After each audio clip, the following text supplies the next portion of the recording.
Good afternoon friends. मैं doctor Tara Shweta Arya, consultant gynaecologist and IVF specialist. आज आप लोगों को एक ऐसी घटना के बारे में बताने के लिए आई हूँ। आप सबको अभी तक मालूम पड़ गया होगा कि राजस्थान में एक महिला की डिलीवरी के दौरान बच्चे की मौत हो गई। और सबसे जो इसमें इम्पॉर्टेंट बात है, जो ध्यान देने वाली बात है, वो ये है कि जो महिला गर्भवती थी, जिनका नाम प्रवीण है, और वो अपने पति इरफान खान, उनके साथ जब उनको दर्द उठा तो वहाँ से उनको राजस्थान में वो भरतपुर कोई जगह है, वहाँ से उनको रेफ़र कर दिया गया। पहले उनको भेजा गया पीएचसी में, पीएचसी से फिर उनको डिस्ट्रिक्ट अस्पताल में भेजा गया कि आप जिला अस्पताल में चले जाइए, क्योंकि यहाँ पे उनको काफ़ी ब्लीडिंग हो रही है। तो उनको जब जिला अस्पताल लेकर के गए तो वहाँ पे जो डॉक्टर हैं थी ऑन ड्यूटी, जिनका नाम मुनीत वालिया है, उन्होंने उनसे पूछा कि आपका नाम क्या है। सारी चीज़ें पूछने के बाद तो फिर उन्होंने बोला कि मेरा नाम इरफान है, जो गर्भवती महिला थी उनके हस्बैंड। उसके बाद उन्होंने बोला कि आप मुस्लिम हैं, तो उन्होंने कहा जी। तो बोला कि अब तो आपका इलाज यहाँ पर नहीं हो सकता है, और उन्होंने अपने जूनियर डॉक्टर जो ड्यूटी पे होंगे उनको ये बताया कि इनका रेफरल कार्ड बना दीजिए और इनको यहाँ से रेफ़र कर दीजिए। मतलब, और भरतपुर से निकलते निकलते ही वो बाहर नहीं निकल पाए होंगे, उनकी गाड़ी में ही डिलीवरी हो गई और बच्चे की मौत हो गई।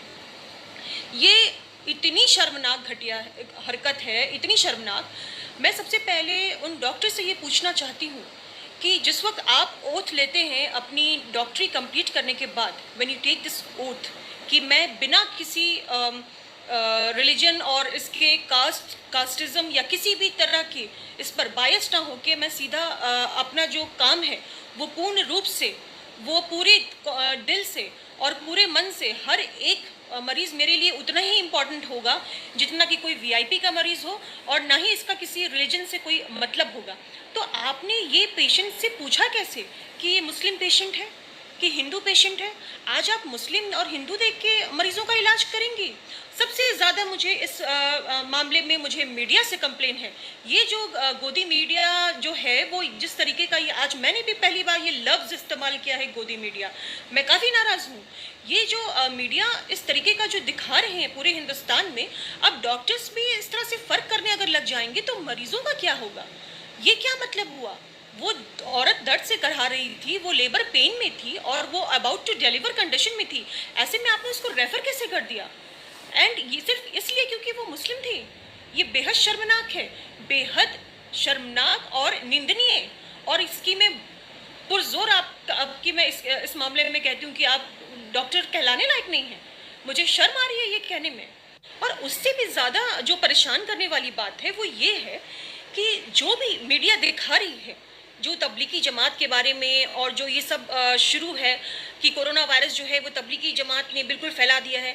मुझे बताइए कि जो पता नहीं आप लोगों को पता है कि नहीं, एक औरत ने सत्संग अटेंड किया था और वहाँ पर वो पॉजिटिव निकली, और जब सत्संग उन्होंने अटेंड किया तो 1500 मरीज जो हैं उसमें से 600 से ज़्यादा कोरोना पॉजिटिव हो गए हैं। इस बात को मीडिया ने दिखाया क्या? क्योंकि ये हिंदुओं का मामला है तो नहीं दिखाएंगे। मैं खुद एक हिंदू हूँ, लेकिन मैं खुद बता रही हूँ। आप बार बार तबलीगी जमात के बारे में बोल रहे हैं। अरे भाई, क्या अमेरिका में तबलीगी जमात गई थी कोरोना स्प्रेड करने के लिए? क्या इटली में तबलीगी जमात गई थी कोरोना स्प्रेड करने के लिए? ये क्या तरीका है? अगर कुछ लोग गलत कर रहे हैं तो इसका आप सारा जो ठिकरा है वो सारे कौम पर नहीं फोड़ सकते। ठीक है। और एक बात बताती हूँ कि अभी रामनवमी अभी हाल में ही बीती है, लॉकडाउन था, लेकिन फिर भी रथ यात्रा निकाली गई महाराष्ट्र में। किसके कहने पर? गवर्नमेंट के नाक के नीचे। और क्यों? और आपको पता है उसके बाद महाराष्ट्र में कितने पॉजिटिव केसेस आ गए हैं? इन चीज़ों को मीडिया क्यों नहीं दिखा रही? इनको भी दिखाए। और तबलीगी जमात, यहाँ पर तो लोग कुछ सीखने के लिए जाते हैं, और वो इसलिए जाते हैं कि वो अपने अंदर क्या सुधार है वो कर सके, और ये सदियों से होता आ रहा है। इसमें आप उसको इस तरह से कैसे रिलेट कर सकते हैं? तब तो आप इतना हिंदू मुस्लिम अगर दिखाएंगे तब तो आज स्थिति मुझे लगता है ऐसी आ जाएगी कि लोग रास्ते पे उतर के एक दूसरे को मारना ही काटना बाकी रह जाएगा। बाकी तो और कुछ इस देश का अब होने वाला नहीं है। और जो लोग गरीबी से फांसी लगा के आत्महत्या कर रहे हैं, भूख के पेट सो रहे हैं, ऐसी भी तस्वीरें मैंने देखी हैं जिसमें कि बच्चा खाना ढूंढता ढूंढता वो जो खाने के बर्तन होते हैं ना उसके अंदर घुस के उसकी मौत हो गई है। उसका आधा शरीर उस खाने के बर्तन के अंदर है, जैसे कि भूख की लालसा में उसकी मौत हुई। ये न्यूज़ आप क्यों नहीं दिखाते? मैं हर एक मीडिया से जानना चाहती हूँ। और एक महिला ने फांसी लगा के आत्महत्या कर ली, साथ में उसके तीनों बच्चे मर गए क्योंकि उसके पास खाने कुछ उसने 3 दिन से खाया नहीं था। क्या ये आपकी जिम्मेदारी गवर्नमेंट की नहीं बनती, मीडिया की नहीं बनती कि उनको समय से खाना मिले, 2 रोटी गरीब के पेट में जाए? ये आपकी जिम्मेदारी नहीं है। आपकी जिम्मेदारी बस इतना दिखाना है कि कोरोना कैसे तबलीगी जमात ने फैलाया, और बाकी क्या पूरे अमेरिका में, पूरे इटली में, पूरी जर्मनी में और पूरे स्पेन में और चाइना में तबलीगी जमात गए थे कोरोना फैलाने के लिए।